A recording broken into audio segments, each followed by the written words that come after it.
I would like to welcome all those who are going to be watching the sermon a little bit later on. Thank you so much for blessing us and just being part of our services. There are still a few blankets in the front here. I don't know if there are any more at the back. So if your knees are getting cold, please grab a blanket. You're very welcome, and wrap up nice and warm.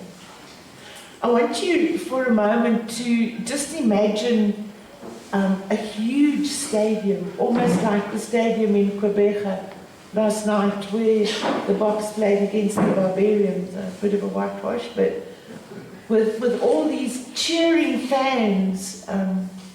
The scoreboard is lit, the air is electric, and in the middle of the field stands a man, not in a sports jersey, but in the everyday uniform as a father.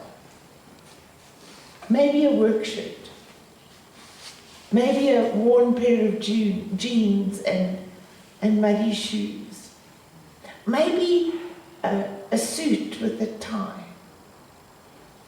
But he's not holding a trophy. He's actually just holding the hand of a child. In God's eyes, that man is a champion.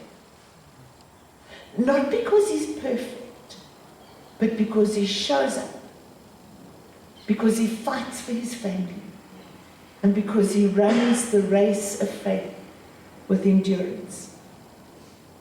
Now take that out of 2 Timothy chapter 4 and verse 7, where Paul writes to Timothy and says, I have fought the good fight, I have finished the race, and I've kept my faith. You see, Paul's words here are not just for ministers or pastors or missionaries, but they're for every dad who chooses to lead his home with courage, with integrity, and with love. Now, I'm very aware that I'm on very thin ice at the moment, because not all of us have had the honor of having fathers who have been the model of perfection. I know that there are so many families in this country and in every country throughout the world where children suffer abuse and hardship at the hands of their fathers.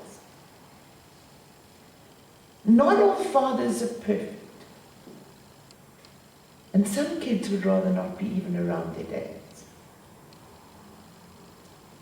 I stand here, and I've said it before, that I had a really privileged childhood. There was sometimes not enough to go around, 5 kids, plus our grandparents, Gran and Rosie and Omar, who lived with us, and my brother always bringing folk whose wings were a bit broken so that they could stay with us and mend before they head out into the world again. But I had a present father. I had a father who took interest in everything that I did. But not only in what I did, in what the other 4 also did. He was so interested in Carl and Alf and Pam and John. And you can see we've all got short names. Parents weren't very creative with that one. He was not perfect in every way, but he was Dad. He was Papa. He was Grandpa, or Granddad, as my boys called him. And he was a friend to the 5 of us. How well I remember sitting on the floor next to him. He had this big armchair that was his and is now in Brian's home in Bloemfontein. And I would sit on the floor and we would watch cricket together, and we would analyse that, the field placings and the batting order and everything. How well I remember him driving behind me when I was doing the road work, my road work on a daily basis, just driving behind with his whistle and his stopwatch, and if he blew the whistle once, it meant I was running too fast, and if he blew it twice, it meant I had to slow down because I was running too fast, I wasn't running fast enough, or I wasn't running too fast. Just that I could get fit. How well I remember those days. How well I remember the long, long hours he used to work to fend for our family and to make sure that there was always food for all of us. Sometimes not quite enough, but there was always food. We even had a little family band. Carl on the piano, Dad on the banjo, John on the drums, and me on the guitar, and my mom and Pam doing the vocals, and Alf, well, he wasn't really interested. I can remember that in absolute vivid detail. Time seemed to stand still. It was just one of those times. Now I get it. I get it, that we are not all this privileged and this spoiled. I get it. I get it that there are many folk out here who would rather not speak about that person.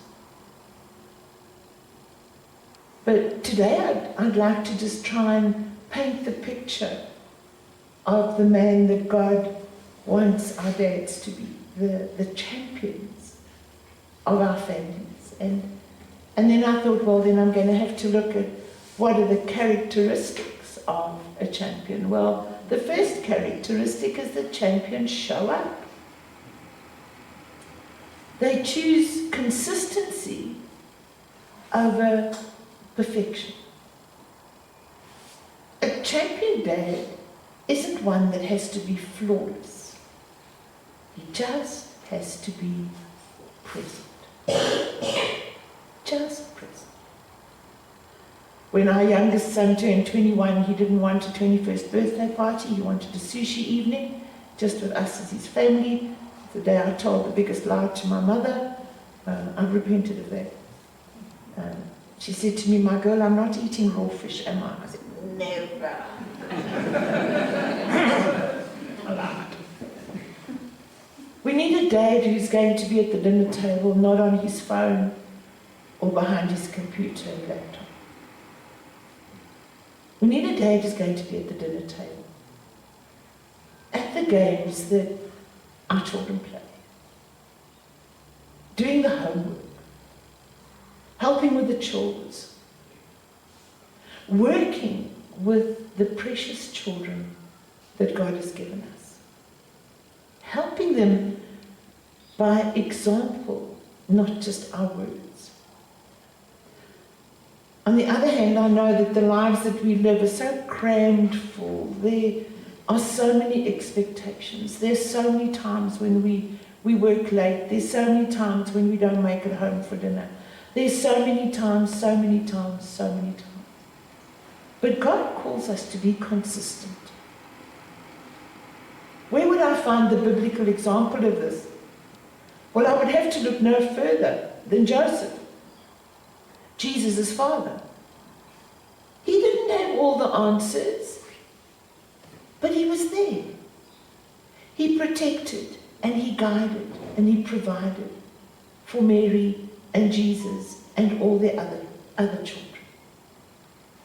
He taught Jesus the skills that he knew of being a carpenter.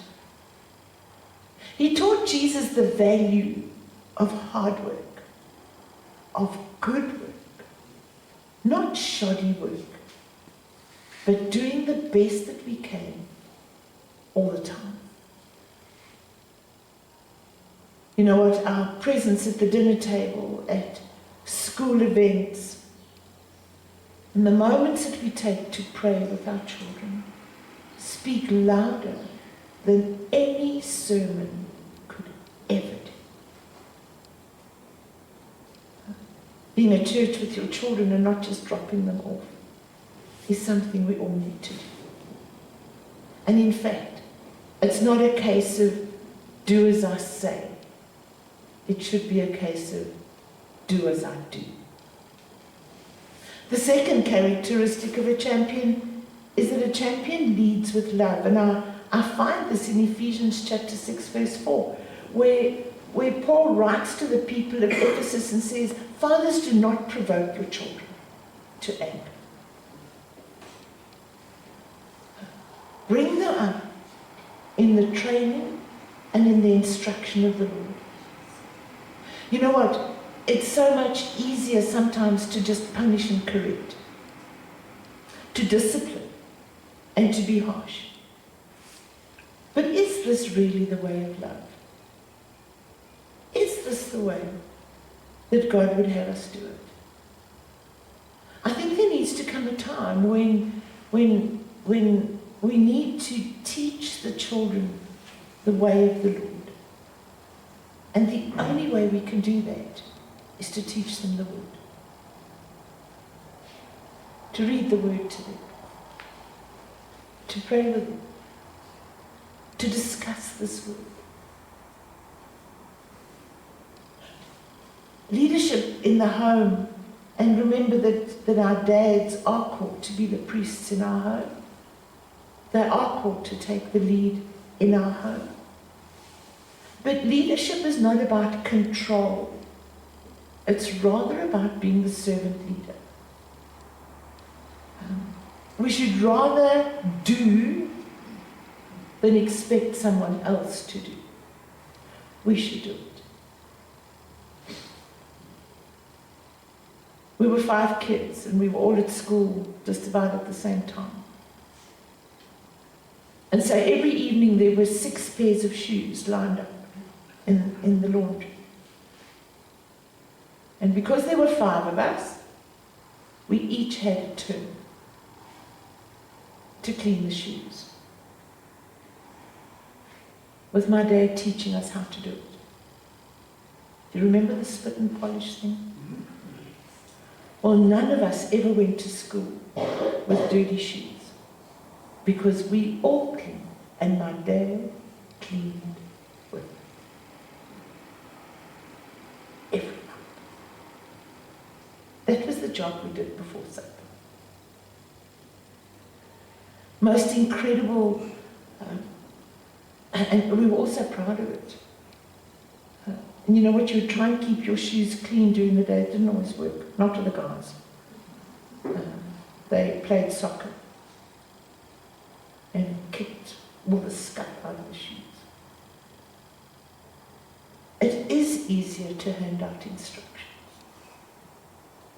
It is easier to expect people to do what you say they must do. It is much harder to sit down and do it with them. Jesus did that. The night of the Last Supper, he took a towel, tied it round his waist, bent down, and washed the disciples' feet, one by one. Do you know what? He washed Judas's feet. He washed Peter's feet. Champion dads wash their families' hearts with encouragement, forgiveness, and grace. Jesus says love covers a multitude of sins. And when we are hands-on with everything that we're doing, there's so much more that we can achieve together. And it becomes a team. Thirdly, champions fight for their families. If there's one thing that Satan wants to do in society today, in churches today, it's to wreck and destroy families. He doesn't want us to do things together. Why? Because when we do things together, we become so much stronger. And champion dads stand that gap. They're the ones who will fight spiritually for their families. They're the ones who will stand on the wall and watch out, keep watch for that enemy that tries to get in there and to wreck and steal and kill and destroy.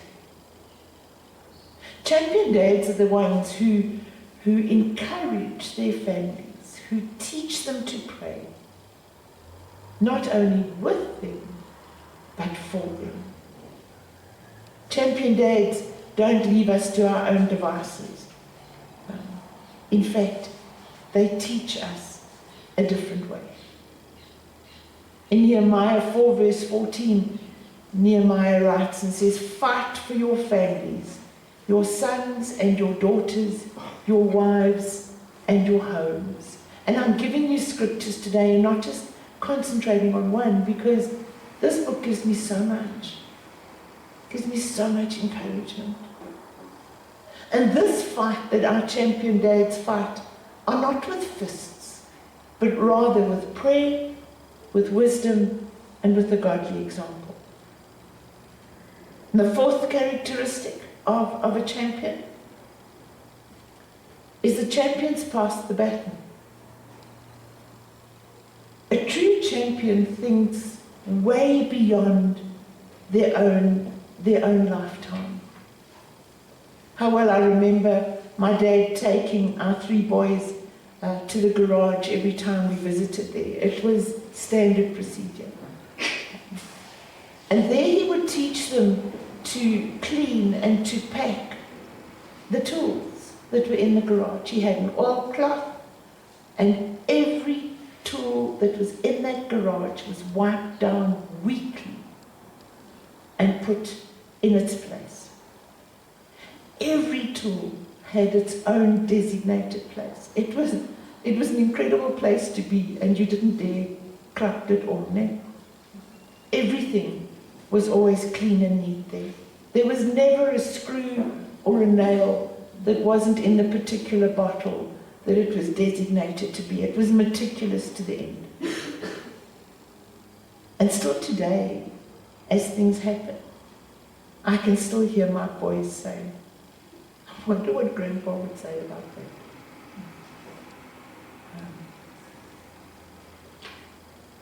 And the dad of my boys, well, he taught them how to be hands-on all the time. In fact, they had a nickname for their dad when they were growing up. They called him MacGyver. He taught them all these little things from an early age.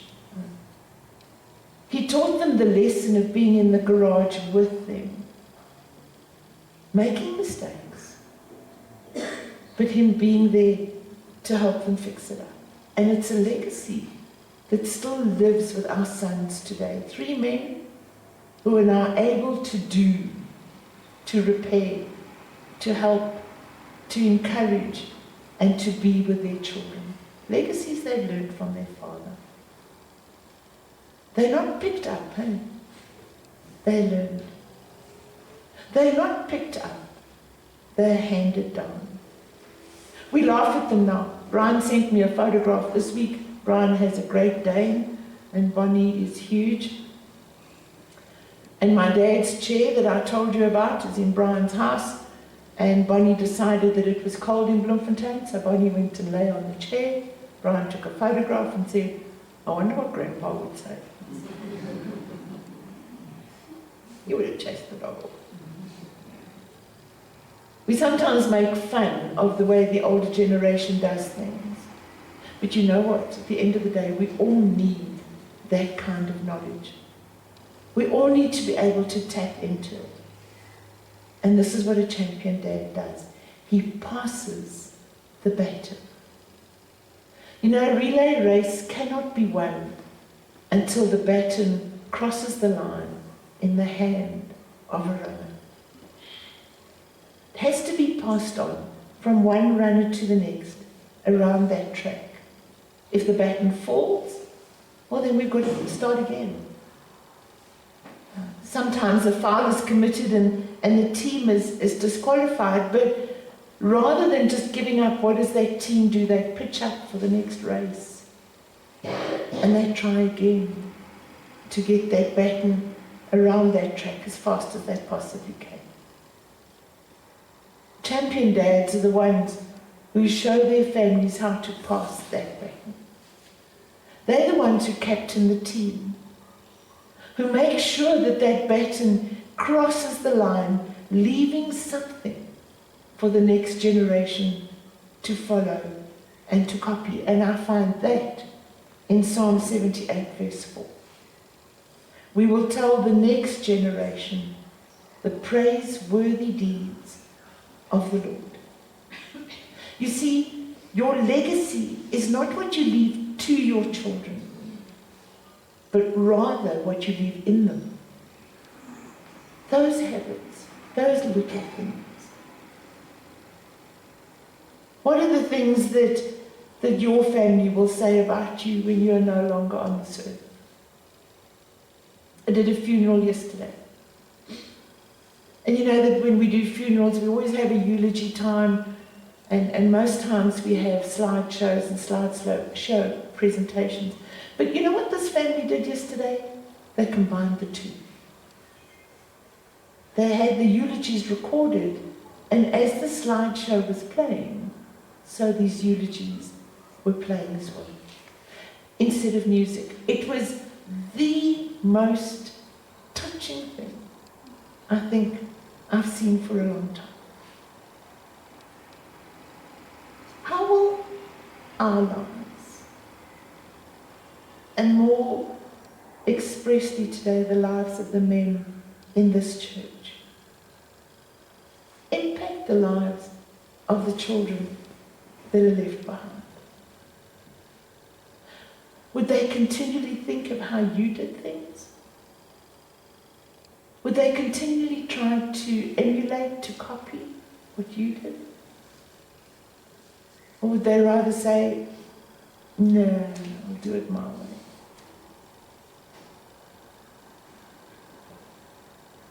Dad sitting here today, you may not always feel like a champion every day. Sometimes you're tired.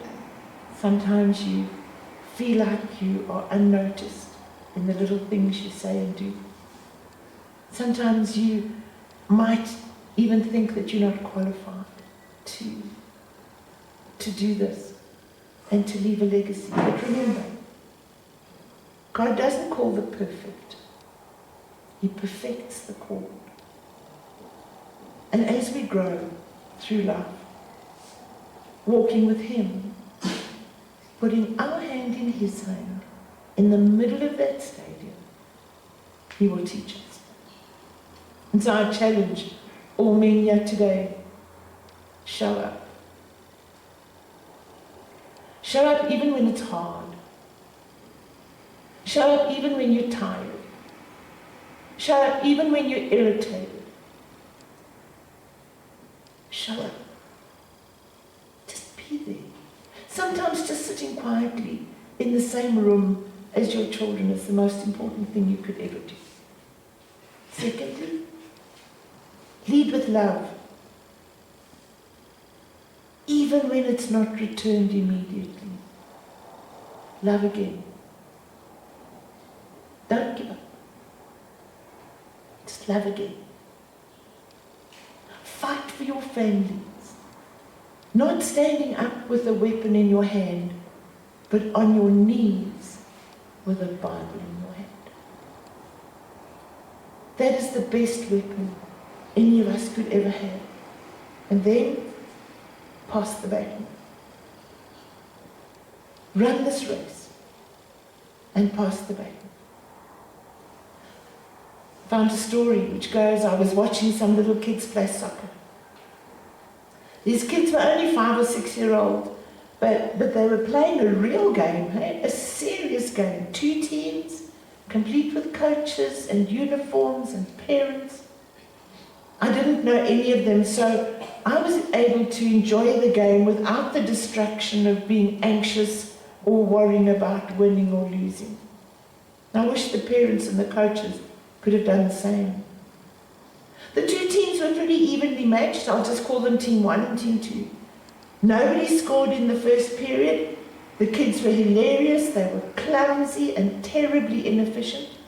They fell over their own feet. They stumbled over the ball. They kicked the ball and missed. They didn't seem to care. They were just having fun. In the second quarter, Team 1's coach pulled out what must have been his first team and put in the scrubs, the reserves, except for his best player, who now guarded the goals, the goalkeeper. The game took a dramatic turn. I guess winning is important, even when you're 5 years old, because Team 2's coach left his best team on the field, and Team 1's scrubs were no match for them. Team 2 swarmed all around the little guy who was now the goalie. He was an outstanding athlete, but he was no match for these 3 or 4 who were also very good. And Team 2 began to score. The lone goalie gave it everything that he had, recklessly throwing his body in front of oncoming balls, valiantly trying to stop them. But Team 2 scored 2 goals in quick succession. It infuriated the young boy, and he became a raging maniac, shouting and running and diving with all the stamina he could muster. He covered the boy who now had the ball, but the boy just kicked it to someone else, and bang, into the goal. I soon learned who the goalie's parents were. They were nice, decent-looking people. I could tell that his dad had just come from the office. He still had his suit and tie on. They yelled encouragement to their son, and I became totally absorbed watching the boy on the field and their parents on the sideline. After the third goal, the little chap changed. He could see it was no use. Couldn't stop them. He didn't quit, but he just became quietly desperate. Futility written all over his face. His father changed too. He'd been urging his son to try harder, yelling advice and encouragement, but then he changed. He became anxious. He tried to say it was okay, hang in there, but he grieved for the pain that his son was feeling. After the 4th goal, I knew what was going to happen. I've seen it before. The little boy needed help so badly, and there was no help to be had. He retrieved the ball from the net, handed it to the referee, and then he cried. He just stood there, huge tears running down both his cheeks, and he went to his knees, put his fists to his eyes, and he cried. Cried the tears of the helpless and the broken-hearted. While the boy was on his knees, I saw the father start running onto the field. His wife clutched his arm and said, "Jim, don't, you'll embarrass him." But he tore loose from her. He ran onto the field. He wasn't supposed to. The game was still in progress. Suit, tie, dress shoes and all. He charged onto the field, picked up his son so that everyone would know that this was his boy. He hugged him and he held him and he cried with him. I've never been so proud of a man in all my life. He started carrying the boy off the field and he got close to the sideline and I heard him say, "Scotty, I'm so proud of you. You were great out there. And I want everyone to know that you are my son." Daddy, the little chap sobbed, "I couldn't stop them. I tried, Daddy, I tried and I tried. But they scored on me." "Scotty, it doesn't matter how many times they scored on you. You're my son and I'm proud of you. And I want you to go back out there and finish the game. I know you want to quit, but you can't. And son, they're going to score on you again, but it doesn't matter. Go on now." And it made such a difference. I could tell it did. You see, when you're all alone, and you're getting scored at, scored on, and you can't stop them. It means such a lot when you know that there are people who love you. This little guy ran back on the field. They scored 2 more times, but it was okay. And me, I get scored on every day. I try so hard. I recklessly throw my body in every direction. I fume and I rage. I struggle with temptation and sin. Every ounce of my being. And Satan laughs. And then he scores again. The tears come. I get on my knees, sinful, convicted and helpless. And my Father, he rushes straight onto the field. Right in front of the whole jeering crowd, laughing world. He picks me up. He holds me tight. He says, Jen, I'm so proud of you. You were great out there. And I want everyone to know that you are my child. Because I control the outcome of this game, I declare you the winner. Let's pray together. Father, thank you for the fathers and the father figures in our lives. Lord, I ask today that you would strengthen them to be champions in faith, in love, and in perseverance. Lord, I ask that you would help every dad here today to lead with humility, protect with courage, and inspire with integrity. Father, may every dad in this building today's children rise up and call them blessed. In Jesus' name.